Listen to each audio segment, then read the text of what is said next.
ప్రభును రక్షకుడైన యేసుక్రీస్తు నామమున కల్వరి టీవీ చూసిన అందరికీ కూడా క్రిస్మస్ శుభాలు తెలియజేస్తున్నాను.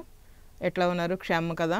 మరి 2024 సంవత్సరము ఆఖరి నెలలో క్రిస్మస్ హడావిడిలో అందరం కూడా ఉన్నాము. చక్కగా సంతోషంతో దేవుణ్ణి ఆరాధన చేసుకుంటూ ఉత్సాహంతో నూతన సంవత్సరాలకు ప్రవేశించడానికి మనమంతా కూడా నూతన హృదయాలు ధరించుకోవాలనేసి కోరుతున్నాను.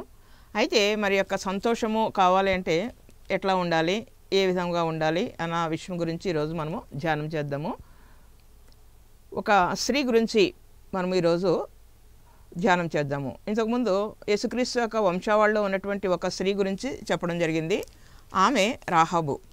అయితే యేసుక్రీస్తు వారి వంశావళిలో ముఖ్యంగా 4 స్త్రీలు ఉన్నారు.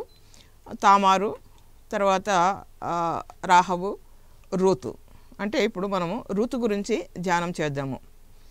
తర్వాత 4వ ఆమెగా మరియమ్మ. ఈ యొక్క రూతు అంటే రూతు అనేటువంటి మాటకి అర్థం ఏంటంటే సౌందర్యము. ఒక చోట సౌందర్యం అని రాయబడి ఉంది, మరి ఒక చోటేమో స్నేహితురాలు అనేసి రాయడం జరిగింది. ఒక మాటకి 2-3 అర్థాలు ఉండడం జరుగుతూ ఉంటుంది. అయితే ఈమె చెప్పినటువంటి ఆమె తీసుకున్నటువంటి నిర్ణయము ఆమె యొక్క జీవితాన్ని ఏ విధంగా మార్చింది అన్న విషయం గురించి ఈరోజు ధ్యానం చేద్దాము. ఆమె గురించి మరి చక్కగా ఒక గ్రంథమే రాయబడి ఉంది. బైబిల్ గ్రంథంలో ఉన్నటువంటి రూతు గ్రంథం కనుక చూసుకుంటే రూతు గ్రంథము 1వ అధ్యాయము 16వ వచనం చదువుతున్నాను, చూడండి. అందుకు రూతు, నా వెంబడి రావద్దనియు నన్ను పెట్టుమనియు నన్ను బ్రతిమాలుకొనవద్దు. నీవు వెళ్ళి చోటుకే నేను వచ్చేదను, నీవు నివసించే చోటనే నేను నివసించేదను. నీ జనమే నా జనము, నీ దేవుడే నా దేవుడు. నీ జనమే నా జనము, నీ దేవుడే నా దేవుడు అనేసి ఇక్కడ చెప్పడం జరిగింది. అందరికీ తెలిసినటువంటి విషయము నయోమి గురించి. నయోమి యొక్క కోడలు ఈ యొక్క రూతు. నయోమి మరి ఏ విధంగా ఆమె కుటుంబం తీసుకున్నటువంటి నిర్ణయాల వలన ఎంత శ్రమ పొందిందో నయోమి గురించి మనం జ్ఞాపకం చేసుకున్నప్పుడు ధ్యానం చేయడం జరిగింది. ఆమె యొక్క కోడలు అయినటువంటి ఈ యొక్క రూతు ఎట్లాగా ఆమె ఏ విధంగా చెప్తున్నటువంటి మాట. నయోమి యొక్క భర్త ఎబీమెలెకు ఈయన చనిపోయాడు.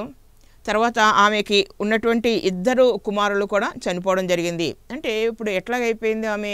నయోమి కనుక చూసుకుంటే భర్తను కోల్పోయింది, 2 కుమారులను కూడా కోల్పోయింది.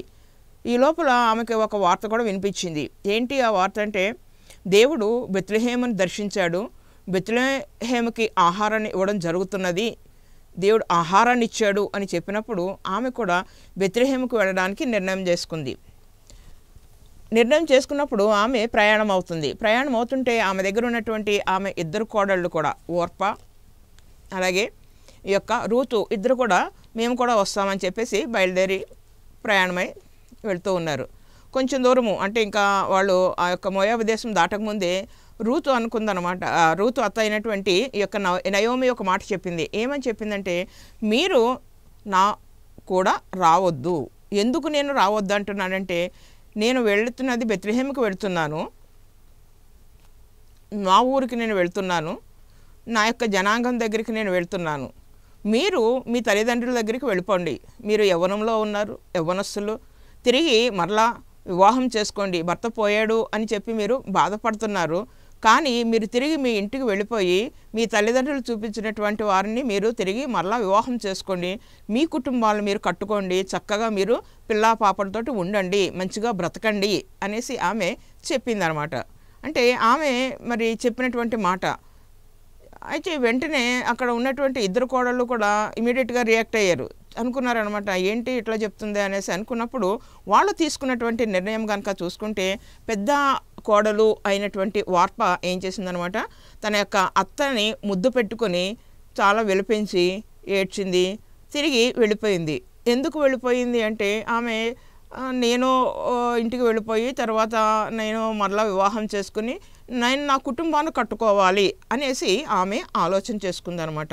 కాబట్టి ఆమె ఏం చేసిందనమాట, తిరిగి తన యొక్క తల్లి తండ్రి దగ్గరికి వెళ్ళిపోవడం జరిగింది. చాలా ఎలుగెత్తి ఏడ్చి వెళ్ళిపోయింది. తర్వాత ఈ యొక్క రూతు ఆమె ఏం చెప్తుందనమాట, అత్తతో చెప్తూ ఉంది, మీరు నన్ను వెళ్ళమని చెప్పొద్దు, నేను వెళ్ళను, నేను మీతో పాటే వస్తాను అని చెప్పిందనమాట. అందుకు రూతు నయోమి కూడా అంటుంది, వద్దమ్మా రూతు, నువ్వు వెళ్ళిపో, నువ్వు మంచిదానివి, నువ్వు చాలా మంచిదానివి, నువ్వు వెళ్ళిపో అని చెప్తుందనమాట. ఎందుకు నాతో పాటు వస్తావు, నేను ముసలిదాన్ని, నాకు పిల్లలు పుడతారా, మళ్ళీ వాళ్ళు పెరిగి పెద్ద అయిన తర్వాత నీకు వివాహం చేయాలా, అవన్నీ కాని పనులు, కాబట్టి నువ్వు తిరిగి నీ యొక్క తల్లి దగ్గరికి వెళ్ళిపో, ఓర్ప ఎట్లాగైతే వెళ్ళిపోయిందో నువ్వు కూడా వెళ్ళిపో అనేసి ఆమె చాలా చెప్తూ ఉందన్నమాట. చెప్తున్నప్పుడు ఈమె ఏం చేసిందనమాట, రూతు చెప్పినటువంటి మాట ఇంకా ఇట్లా చెప్తే ఈమె నన్ను మాట్లాడనివ్వట్లేదు అని అనుకుని ఆమె చెప్పినటువంటి మాట ఇప్పుడు చదివినటువంటి వాక్యమే. ఏమని చెప్తుందనమాట, మీరు అట్లా మాట్లాడకండి, మీరు నా వెంబడి రావద్దని మీరు నన్ను ఎట్టి పరిస్థితుల్లో కూడా బ్రతిమాలొద్దు, ఇప్పటి నుంచి మీ యొక్క జనమే నా యొక్క జనము, నా యొక్క జనాంగము, మీ యొక్క దేవుడే నా యొక్క దేవుడు, మరణం తప్ప మనల్ని ఏది కూడా విడగొట్టదు, విడిపించదు, వేరు చేయదు, నన్ను రావద్దని మీరు ఎట్టి పరిస్థితుల్లో కూడా ఇంకా అనకండి అనేసి ఆమె ఒక మాట చెప్పడం జరిగింది. హల్లెలూయా. ఒక మనిషి యొక్క నిర్ణయమే ఆ యొక్క మనిషి జీవితాన్ని మార్చివేస్తూ ఉంటుంది. ఆమె పేరున ఋతు గ్రంథం రాయబడడం కానీ, ఆమె యొక్క పేరు యేసుక్రీస్తు యొక్క వంశావళిలోకి రావడానికి గల కారణము ఏమిటంటే ఆమె తీసుకున్నటువంటి ఒక మంచి నిర్ణయము. ప్రవక్తలైనటువంటి వారు అందరూ కూడా ఎట్లాంటి వారంటే మామూలు మనుషులే, వారు కూడా మానవులే, వాళ్ళకేమో ఎక్స్ట్రా ఏమీ లేవు. కానీ వారికి చేసేది ఏమిటి, వారు ఎవరితో గడిపారు అంటే దేవునితో గడపడం నేర్చుకున్నారు. ప్రవక్తలంతా కూడా ఎక్కువ సమయము దేవునితో మాట్లాడేటువంటి వారు. దేవునితో వారు మాట్లాడడం ఎప్పుడైతే మొదలుపెట్టేవారో దేవుడు కూడా వారితో మాట్లాడేటువంటి వారు. కాబట్టి వారు ప్రవక్తలైనారు. అట్లాంటి ప్రవక్తల జాబితాలోకి, నీతిమంతుల జాబితాలోకి, ధన్యురాలు అయినటువంటి జాబితాలోకి, పరిశుద్ధరాలు అయినటువంటి జాబితాలోకి రూతు కూడా రావడం జరిగింది. రూతు అసలు ఎవరు, ఆమె తల్లిదండ్రులు ఎవరు, ఆమె యొక్క వంశావళి ఏమిటి అని కనుక ఆలోచన చేసుకుంటే ఆమె వంశావళి లేకపోతే ఆమె యొక్క పుట్టుక గురించి కనుక చూసుకుంటే ఆమె ఉన్నది ఎక్కడంటే మోయాబు దేశంలో ఉంది. ఆమె ఒక మోయాబీరాలు. మోయాబు దేశము కనుక చూసుకుంటే ఎవరు అనుకుంటే లోతు కుమార్తె వలన పుట్టినటువంటి జనాంగము మోయాబీలు కానీ అమ్మోనీయులు కానీ. అట్లాంటి మోయాబీరాలైనటువంటి ఈమె, మోషే కూడా చెప్తూ ఉంటాడు, మోయాబీలను ఎవరిని కూడా 10 తరాల వరకు కూడా దేవుని దగ్గరికి రావడానికి అవకాశం లేదు, వీలు లేదు, వాళ్ళని మరి రాకూడదు, వాళ్ళు అపవిత్రులు అనేసి అక్కడ ముద్ర వేయడం జరిగింది. మరి అట్లాంటి వంశావళిలో ఉన్నటువంటి ఈమె మరి ఎట్లాగా దేవుని దగ్గర స్థానం సంపాదించిందంటే ఆమె తీసుకున్నటువంటి నిర్ణయము. ఒక మనిషి యొక్క ఆలోచన ఎప్పుడు కూడా ఆ యొక్క మనిషికే తెలుస్తుంది. ఆత్మ అంటాము, దేవుని యొక్క ఆత్మచేత నింపబడాలి అంటాము. దేవుని యొక్క ఆత్మ గనక నింపబడాలి అనుకుంటే మొట్టమొదటిగా మనం తెలుసుకున్నది ఆత్మలు ఎన్ని రకాలన్నా తెలుసుకోవాలి. ముఖ్యంగా కనుక చూసుకుంటే 3 రకాలైనటువంటి ఆత్మలు మనకి కనిపిస్తూ ఉంటాయి. ఒకటి దేవుని యొక్క ఆత్మ, రెండవది అపవిత్రాత్మ, దురాత్మ. మరి యొక్క అపవిత్రాత్మ, దురాత్మ. మూడవది ఏంటంటే మనిషి యొక్క ఆత్మ, మనిషి యొక్క మనస్సు, మనిషికి ఉన్నటువంటి ఆలోచన ఎట్లా ఉంటున్నదని ఆలోచించుకోవాలి. 1 కొరింథీలో కనుక మనకు చూసుకుంటే 1 కొరింథీలో 2వ అధ్యాయం 16వ వచనంలోనో 14వ వచనంలో మనకు ఒక మాట ఉంది. ఒక మనుషుని యొక్క ఆత్మ, ఆ మనుషుని యొక్క ఆలోచన ఆ మనుషునికే తప్ప ఇతరులకి ఎవరికి కూడా తెలియదు అనేసి అక్కడ రాయడం జరిగింది.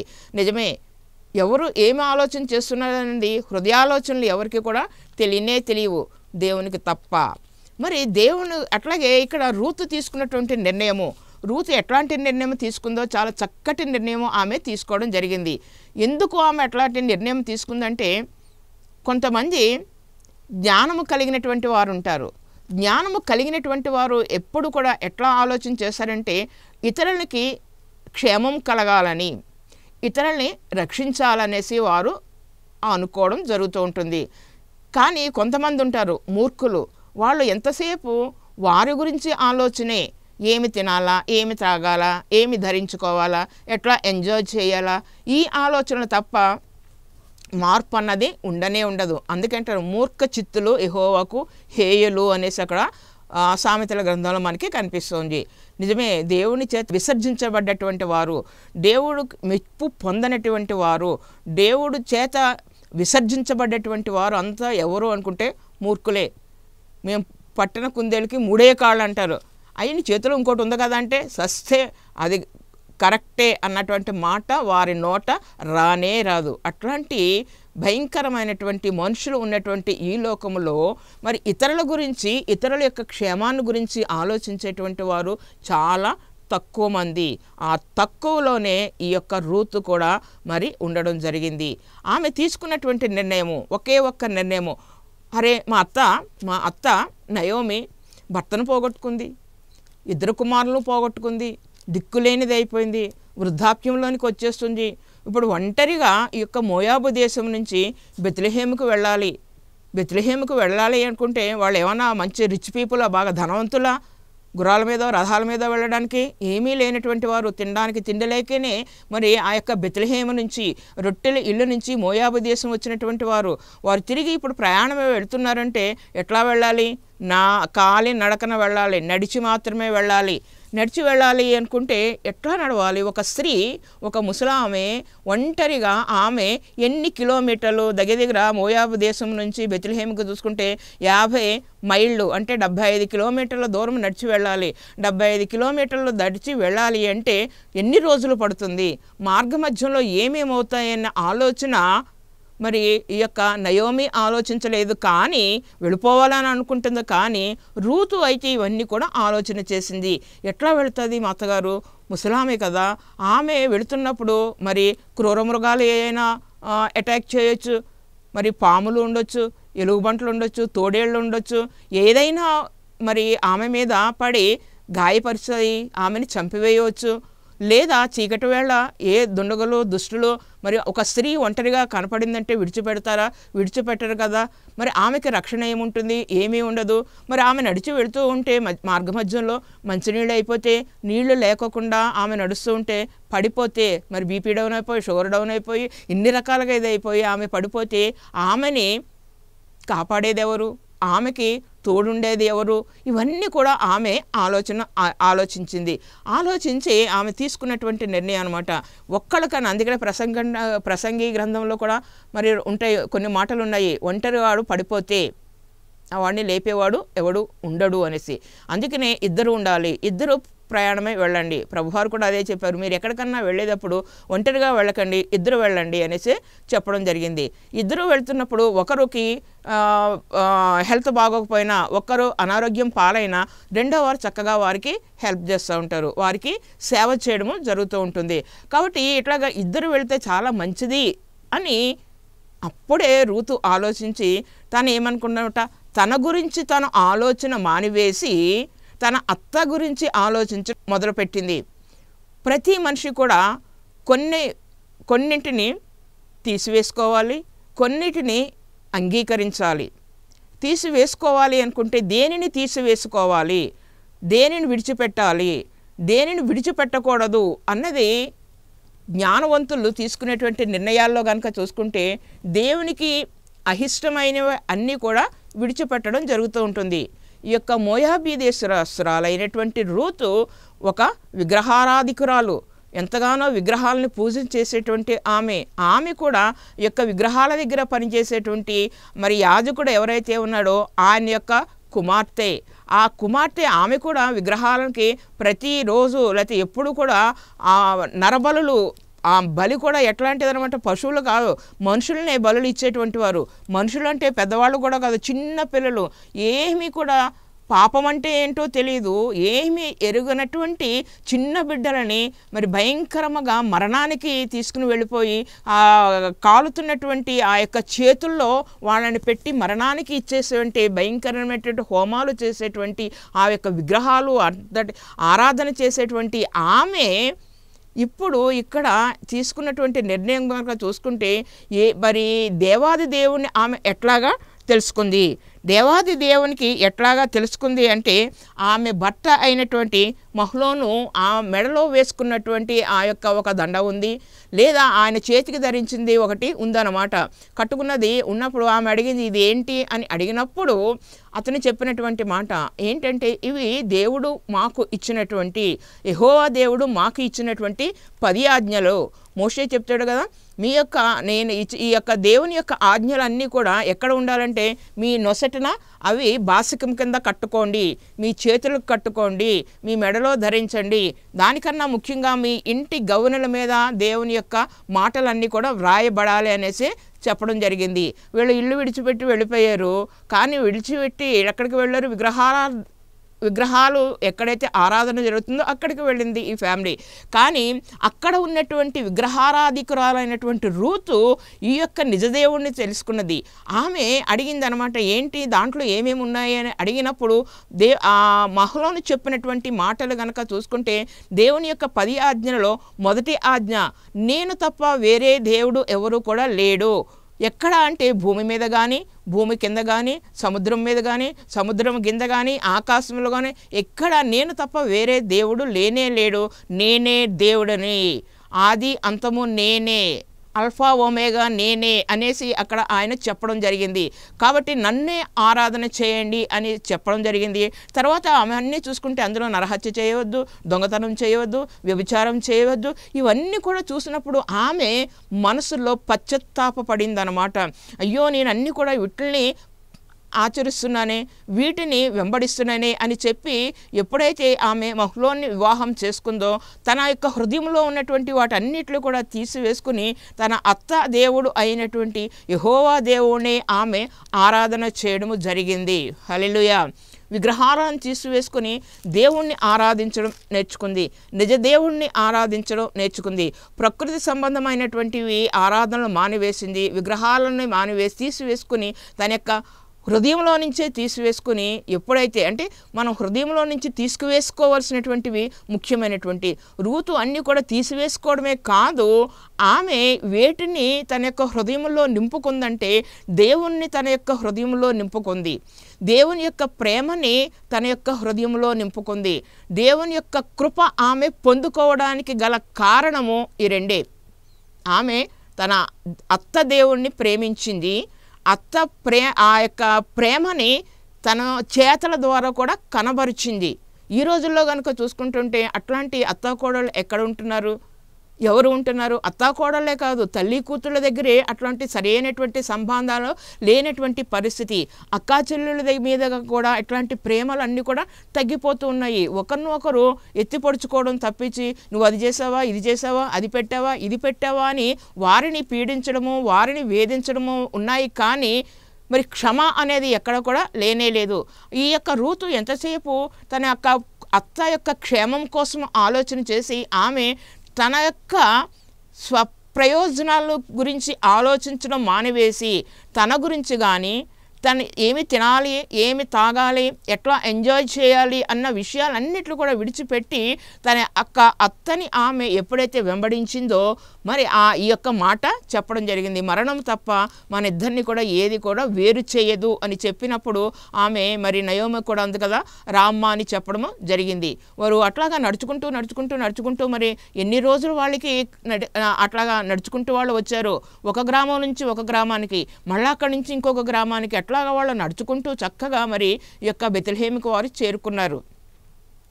దేవుని యొక్క మరి నివాస స్థలము, దేవుని యొక్క కృప పొందినటువంటి ఆ యొక్క ప్రదేశాల దగ్గరికి వాళ్ళు వచ్చినప్పుడు అక్కడ మరి అందరూ కూడా చూసి నయోమిని గుర్తుపట్టారు. ఈమె నయోమి కదా, ఎట్లాంటి ఆమె ఎట్లాగైపోయింది, అయ్యో నీ భర్తేడి, నీ పిల్లలేరి అందరూ అడుగుతారు కదా, అడిగారు. కానీ అప్పుడు ఆమె మరి చెప్పినటువంటి మాటలు, దేవుడు నాకు విరుద్ధంగా సాక్ష్యం ఇచ్చాడు, నాకు దేవుడు ఏమీ కూడా న్యాయం చేయలేదు, నేను అన్యాయస్తురాలను అయిపోయాను, నన్ను నయోమి అనకండి, నన్ను మారా అనండి, నా జీవితం అంతా కూడా చేదైపోయిందనేసి ఆమె చెప్పడం జరుగుతుంది. కానీ మరి ఇక్కడ ఈమె పక్కన పెడితే రూతు కనుక చూసుకుంటే ఆమె యొక్క జీవితము అక్కడి నుంచే మొదలైంది. ఆ యొక్క బెత్లెహేము దగ్గర నుంచి ఈ యొక్క రూతు యొక్క జీవితము, నూతన జీవితము అక్కడి నుంచి స్టార్ట్ అయింది. ఆమె వచ్చింది, ఆమె వచ్చి రాగానే మరి ఆ యొక్క ప్రయాణ బడలిక తీరిన వెంటనే ఆమె పని చేయడానికి వెళ్ళింది. పని చేయడము, ఆమె పనిమంతురాలు. అంతకుముందు ఆమె మరి తన తండ్రి ఇంట్లో ఏమీ పని చేయకపోయినా కూడా తన యొక్క అత్త క్షేమం గురించి నేను ఉంటాను అని చెప్పాను కాబట్టి నేను వెళ్ళాలి, పని చేయాలని చెప్పి ఆమె పనిలోనికి వెళ్ళడం జరిగింది. పని అంటే అక్కడ మరి ఆ యొక్క పరిగె ఏరుకోవడానికి ఆమె వెళ్ళడం జరిగింది. అక్కడ ఉన్నటువంటి ఆ యొక్క వ్యవసాయ భూములు అవన్నీ వాళ్ళు వెళ్ళినటువంటి ప్రదేశాలు అవన్నీ కూడా చూసినప్పుడు అక్కడ ఉన్నప్పుడు ఒక దగ్గరలో ఉన్నటువంటి భూమిలోనికి ఆమె వెళ్ళి పనిచేయడం మొదలుపెట్టింది. అక్కడ ఆ యొక్క భూములన్నీ కూడా ఎవరివి అంటే బోయజువి. మరి ఆ యొక్క బోయజు చూసినప్పుడు ఈమెవరు, ఈవిడ కొత్త ఆమె వచ్చింది అని అడిగినప్పుడు ఈమె ఫలానా నయోమి యొక్క కోడలు, చిన్న కోడలు అంట, ఇట్లాగా మహ్లోను భార్య, ఇట్లా అయింది అన్నీ కూడా వార్తలు అక్కడ ఈ యొక్క బోయజుకి చెప్పడం జరిగింది. వెంటనే బోయజ్ ఏం చేశాడనమాట, అతను కూడా చాలా ప్రేమ కలిగినటువంటి మనిషి కాబట్టి వీళ్ళకి ఆహారం లేదని చెప్పి అక్కడ పేలాలు ఇవ్వడం జరిగింది. పేలాలు ఇచ్చినప్పుడు ఈయన మరి ఈ యొక్క రూతు అవన్నీ కూడా తినేసి చక్కగా మూతుడుచుకుని ఏమి తిన్నట్టు ఆమె వెళ్ళిపోలేదు. చక్కగా కొన్ని తిన్నది. తర్వాత తన యొక్క అత్త కోసం వాటిని తీసుకుని వెళ్ళడం జరిగింది.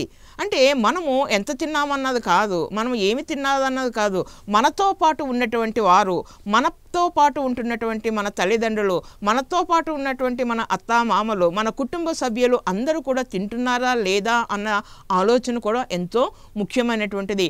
వారికి కూడా ఆహారము పెట్టాలి. ఉన్నదానిని చక్కగా అందరికీ కూడా సరిపెట్టుకుంటూ రావాలి. ప్రార్థన చేసుకుని వాళ్ళు అక్కడ భోజనం చేసినప్పుడు ఆ కొంచెం ఆహారాన్ని దేవుడు ఎంతగానో దీవిస్తూ ఉంటాడు. మరి అట్లాంటి ప్రేమ ఎవరు చూపించారంటే రూతు చూపించడం జరిగింది. రూతు చక్కగా తన యొక్క మరి తీసుకొచ్చినటువంటి అంటే ఆ చిన్న దాంట్లోనే ఆమె ఎంతో నమ్మకంగా ఉంది కాబట్టి అంటాడు కదా, యేసయ్య కూడా అదే మాట చెప్తాడు, చిన్న దాంట్లోనే నమ్మకంగా ఉంటేనే నేను పెద్ద వాటిలో కూడా మీకు అధికారాన్ని ఇస్తాను అనేసి. మరి అక్కడ అట్లాగా రూతు చాలా చిన్న వాటిలో కూడా దేవుడు పెట్టిన ప్రతి పరీక్షలో కూడా ఆమె నెగ్గుకుంటూ వచ్చింది. మొట్టమొదటిగా ఆమె విగ్రహాలను విడిచిపెట్టింది, తన అత్తని హత్తుకుంది. అత్త దేవుణ్ణి ఆమె ఎప్పుడైతే అంగీకరించిందో వచ్చినటువంటి మరి పని చక్కగా శ్రద్ధగా పనిచేసింది. శ్రద్ధగా పనిచేసినటువంటి వారే ఏలుబడి చేస్తూ ఉంటారు. ఆమె శ్రద్ధగా పనిచేసింది. పని చేసిన తర్వాత ఆమె ఏం చేసిందనమాట, మళ్ళీ అప్పుడు బోయజ్ కూడా అదే మాట చెప్తాడు, ఆమెనే మరి మీరు ఎవరు కూడా అభ్యంతరపరచకండి, నీ యొక్క మునుపటి ప్రవర్తన కంటే నువ్వు ఇంతకుముందు ఎట్లా జీవించావో ఇప్పుడు అంతకన్నా కూడా చాలా చక్కగా జీవిస్తున్నావు అనేసి బోయజ్ కూడా ఆమెని మెచ్చుకోవడం జరిగింది. నిజమే, బోయజ్ కూడా మెచ్చుకున్నాడు. ఇప్పుడు ఇక్కడ నయోమి తన కోడలు గురించి ఆలోచన చేసి నా కోడలు ఇట్లా ఉందని చెప్పి మరి అక్కడ బోయజ్ దగ్గరికి వెళ్ళి అడిగమని చెప్పినప్పుడు అతను చెప్పినటువంటి మాట ఏంటంట, నేను విడిపిస్తాను అంటే విడిపించగలిగేటువంటి శక్తి ఎవరికి ఉందనట, బోయజ్కు ఉంది. దగ్గర బంధువు కాబట్టి మరి సమీప బంధువు ఒకతను ఉన్నాడు, అతను విడిపించకపోతే నేనే విడిపిస్తానని చెప్పేసి అక్కడ బోయజ్ విడిపించడం జరిగింది. అంటే ఎక్కడైతే పరిగె ఏరుకుందో, ఎక్కడైతే ఒక పని మనిషిగా ఒక సేవకురాలుగా ఆమె ఉందో, తర్వాత కొద్ది కాలంలోనే అదే భూమికి ఆమె యజమానురాలైపోయింది. హల్లెలూయా. మేము వెళ్ళినప్పుడు యెరూషలేము వెళ్ళినప్పుడు బెత్లెహేముకు వెళ్ళినప్పుడు ఆ యొక్క బెత్లెహేములో ఉన్నటువంటి ఆ యొక్క బోయజు పొలాలు అన్నిట్లు కూడా చూడడం జరిగింది. ఇప్పుడు కూడా అవన్నీ కూడా ఎంతగానో అన్నిట్లు కూడా అట్లానే ఉంచారనమాట.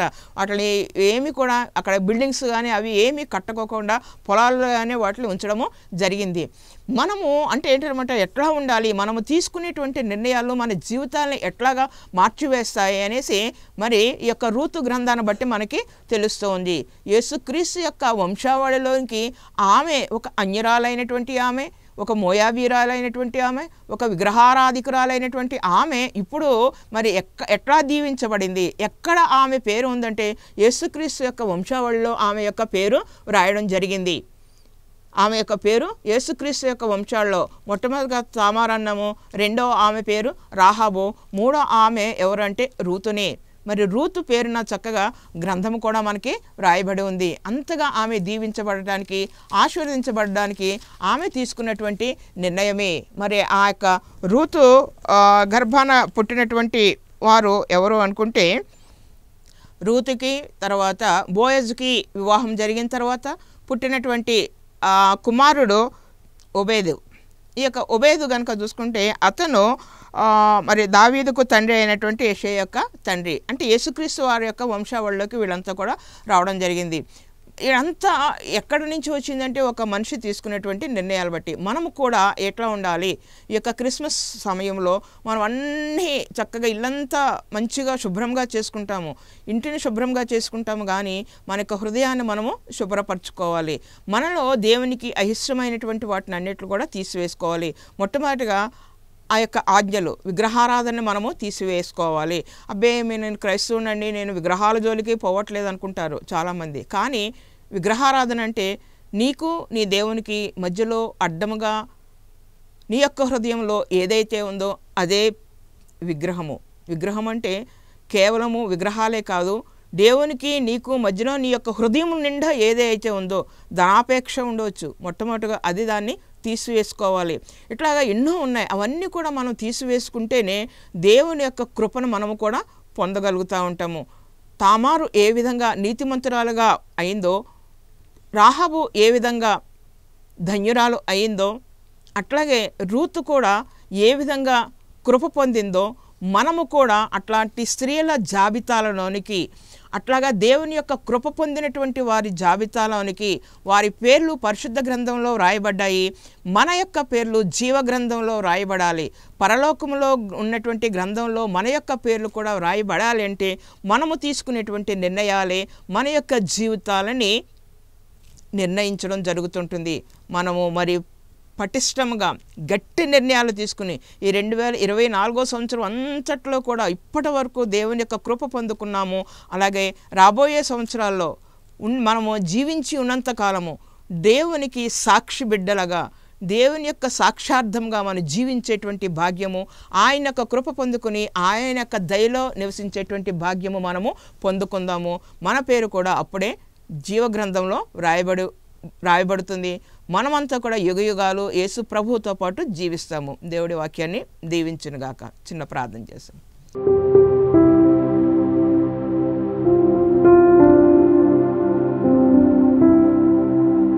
అచ్చిన సింహాసనం మీద ఆశీర్వడమైనటువంటి మా దేవా, నీకే వందనాలు, స్తుతులు, స్తోత్రాలు తెలియజేసుకుంటున్నాం తండ్రి.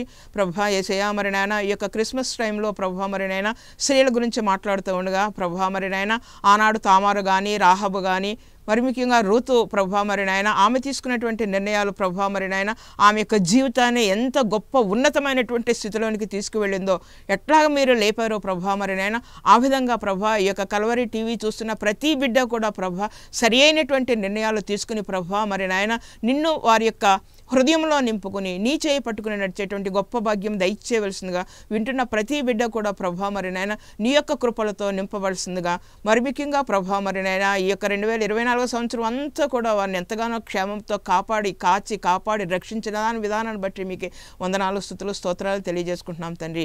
2024 దాటిపోయి 25వ సంవత్సరంలో మమ్మల్ని అందరూ కూడా నడిపించవలసిందిగా త్వరలో రానున్న మా ప్రభువైన యేసుక్రీస్తు నామమున మిక్కిలి వినయంతో బ్రతిమాలు వేడుకుంటున్నాం తండ్రి. ఆమేన్. మన తండ్రి అయిన దేవుని ప్రేమయు మన ప్రభువైన యేసుక్రీస్తు కృపయు పరిశుద్ధాత్మ యొక్క అన్యోన్య సహవాసము సదాకాలము కల్వరి టీవీ చూస్తున్న ప్రతి బిడ్డ మీద కృమ్మరించబడునుగాక. ఆమేన్.